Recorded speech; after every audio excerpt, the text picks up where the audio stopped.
Baruch atah Adonai Eloheinu melech haolam she'akol niyeh b'dvaro. We are about to commemorate, to celebrate Shavuot. It's the anniversary of when God manifested His will. He gave the Ten Commandments, He gave the Torah to the Jewish people, and through the Jewish people to humanity at large. It's a very important date, of course, in our calendar. We read a special book, one of the biblical books called Ruth, on that day also. And I would like to delve a little bit in that book. What does that book tell us? That book says there was a man by the name of Elimelech. It was a time when there was no food in the land of Israel. So he decided with his wife Naomi and his two sons to go to another country called Moab. And there is where he settled, maybe until the difficult times in Israel would go over. His sons got married. But unfortunately, Elimelech and his two sons died. And who remained? Only Naomi and her two daughters-in-law that were now widows. All three of them were widows. So Naomi says to them, you know, the time has come for me to go back to my family. I no longer have anything here. And I suggest that you do the same. Go back to your own families. But the women says, no, we want to go with you. Apparently there was a great rapport that had been established between Naomi and her daughters-in-law. But she says, I have nothing to give you. If I could produce more sons, you would say, we'll marry your son. I can't do anything. I'm too old. Forget about it. Stay with your family. Well, the book says, the narrative is that Orpah kisses her mother-in-law and says goodbye. You know, maybe she shed a few tears also. I don't know. But she kisses her and says goodbye. But Ruth, no. Ruth doesn't want to move. It says Ruth davka ba. She became adhered to them as if she was glued to her. She said, no, I'm not going. Your God is my God. Your people is my people. I'm going with you. And that is the story. By the way, where does the word Moab come from? If you read it in Hebrew with the letters, it really means Me'av, from father. Who are they?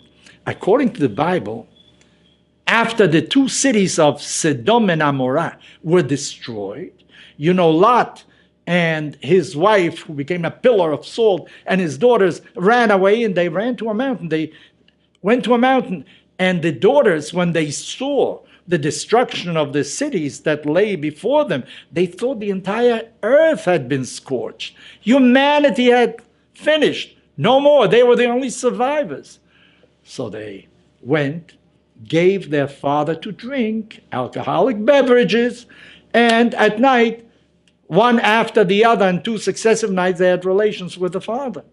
And the older one that slept with the father gave birth to a son, and his name was Moab, because in Hebrew, Me'av, it means from father. So that actually the entire people of Moab come forth from incest. So that we have that our heroine Ruth that wants to go with Naomi, she is the descendant of an incestuous relationship, because they thought there were no other human beings in the world that day.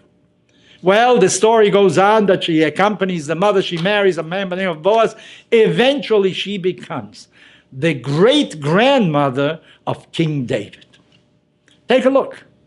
Not Jewish, but she says, your people is my people, your God is my God. That is really conversion into Judaism. She comes from an incestuous relationship generations ago, and now she is the great-grandmother of the greatest king the Jewish people had, the composer of most of the Psalms. At the same time, our rabbis say that Orpah, the widow that remained in Moab, she also became the great-grandmother of somebody else. One of her descendants was Goliath, that giant that fought with David. So we see on the one hand, the descendant of one is really an arch enemy of the Jewish people, and on the other hand, the great defender of the Jewish people. Maybe to teach us something very important. When you do something superficially, Orpah gave a kiss to her mother-in-law, but when she protested, Why don't you stay? She immediately went home. It was a superficial and external manifestation of love.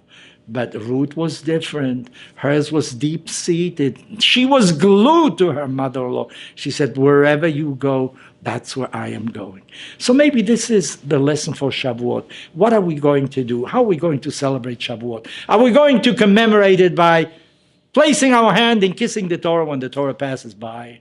Or are we going to become glued to the Torah? We're going to study the Torah, delve in the Torah, look into the Torah. What can we learn from the Torah that it should affect our behavior every day? So between superficiality and deeper thoughts, there's a big difference. One can produce a Goliath and one can produce a David.